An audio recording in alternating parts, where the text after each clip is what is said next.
¿qué consejos le darías tú a alguien que se siente inseguro o nervioso ante una negociación?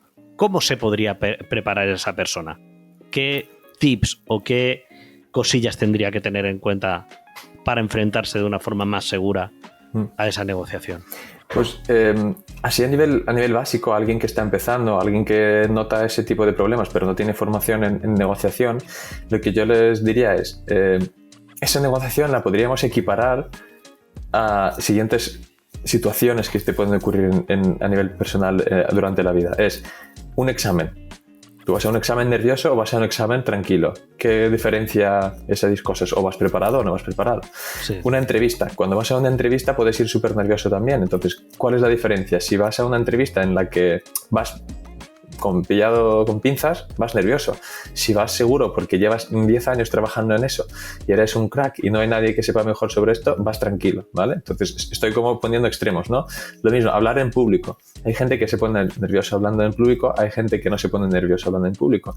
Los que se ponen nerviosos, ¿por qué es? Porque nunca lo han hecho, porque tienen miedo de olvidarse el texto que tienen preparado, y los que no se ponen nerviosos es porque lo han hecho 1000 veces o porque les sale solo, o porque el texto que tienen preparado no se lo tienen que estudiar, porque realmente la materia o lo que tienen que decir lo tienen tan interiorizado que no lo necesitan un guión. Lo mismo en una negociación. Si estás nervioso es porque o nunca lo has hecho, o porque no estás preparado, o porque no te sale. Y lo mismo que al hablar en público, te da vergüenza. Entonces, la solución, en mi caso, siempre va a ser la misma. Uno, prepárate. Prepara esa negociación. Y existen hojas, existen recomendaciones de puntos que hay que repasar para ir preparado a una negociación. Es un acrónimo que se resume como brócoli, pero sin la primera O, broccoli, que es el BATNA del que hemos estado hablando antes, que es la alternativa. Búscate una buena alternativa. Relación, ¿qué relación? Estudia muy bien qué relación tienes con esa persona o con lo que vayas a negociar, si es importante, si no es importante, cómo quieres que sea esa relación, si ahora no hay pero quieres que haya. Estudiar esa relación en general. ¿Cuáles son las opciones de resolver o de negociar o de firmar? O sea, ¿cuál es literalmente hacer una lluvia de ideas de opciones de resolución? Con este precio, pero con más meses de carencia en caso de un local, con menos meses de carencia, pero un alquiler más barato. Está bien el alquiler tan alto, pero primero un escalonado hasta llegar a ese nivel. Y una borrada de opciones, todo lo que se te ocurra. Luego el tipo de comunicación, o sea, qué comunicación hay, cómo la queremos llevar a cabo, qué preguntas queremos hacer, qué preguntas nos pueden hacer, cómo las queremos hacer.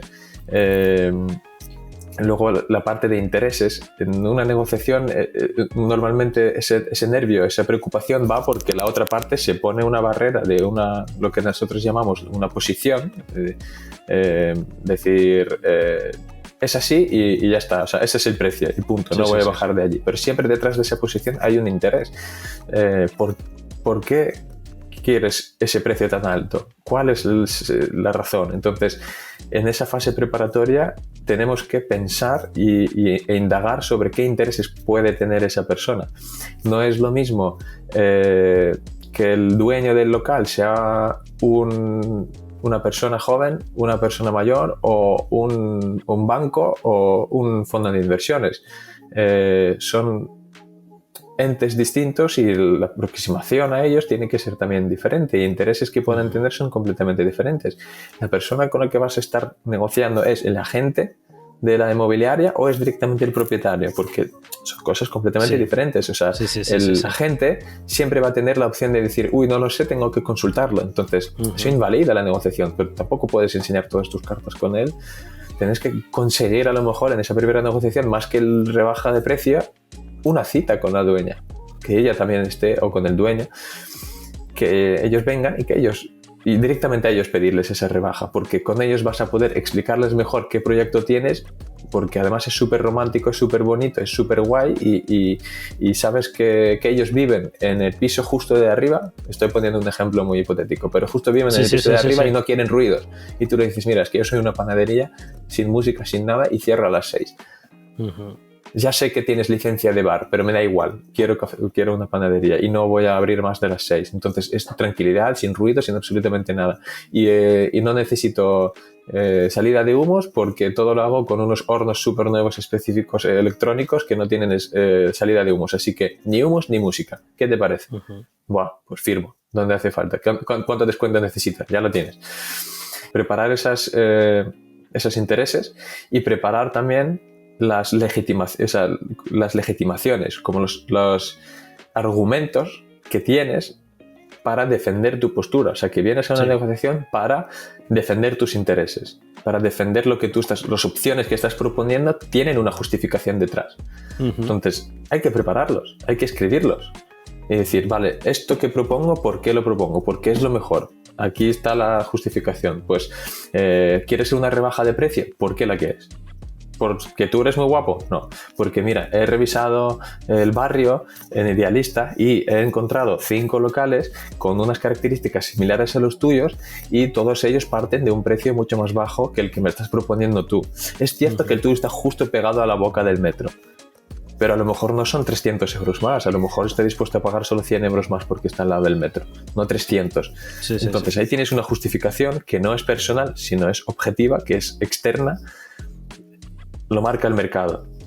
Yo no me lo he inventado. Es así. ¿Por qué el tuyo son 300 más? Y que te lo explique. Si él te lo explica, mira, por mis santos cojones, pues ahí tenemos un problema. Y tenemos que buscar otras técnicas de lidiar con esa negociación dura que se convierte, porque normalmente no nos lo vamos a encontrar. O sea, realmente lo que encontramos es, yo quiero venderlo por 400 euros. Pues venga, pongamos 800, que siempre habrá tiempo para bajar. Yo ahora mismo estoy vendiendo un coche y yo he hecho lo mismo. He dicho, pues voy a poner mucho y luego ya vamos viendo.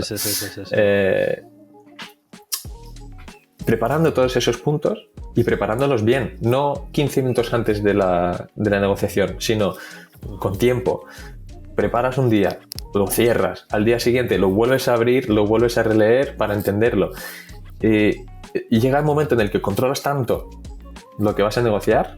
Sí. Que es como si fuera una entrevista de trabajo en el que el currículum te lo sabes de pe a pa, todo lo que viene en el currículum sabes por qué viene, cómo lo explicas y por qué lo has puesto ahí, que ese nerviosismo baja. A alguien que no le sale no desaparece, pero baja. Y luego, si a alguien aún así le cuesta muchísimo y le cuesta ese primer momento de romper el hielo, yo diría... prepárate preguntas abiertas para llegar aquí, no ir directamente a, bueno, pues, ¿por cuánto? Sino, oye, una pregunta antes de empezar con esto, quería preguntarte esto, y que la otra persona vaya contándote una historia. Eso es lo que ayudará a que el hielo se vaya rompiendo, tú te dé tiempo a respirar un poquito, te da tiempo a meter un par de bromas, un par de chistes en medio para distensar un poquito el ambiente, y así... respirar tranquilamente y ya entrar en la negociación habiendo roto el hielo, esa primera hola. Y respetando esa escucha activa, ¿no? De la que hablábamos antes. Y claramente. Y eso es poco hemos hablado de la escucha hoy aquí, pero toda esa preparación va enfocada a prepárate esas preguntas para que entender qué es lo que está pasando allí. Y en vez de luchar contra esos 300 euros de aumento, pregúntale por qué. Pregúntale cómo ha hecho ese precio. Pregúntale cómo ha llegado a él, por qué es lo que hace falta para bajarlo y entender lo que hay detrás.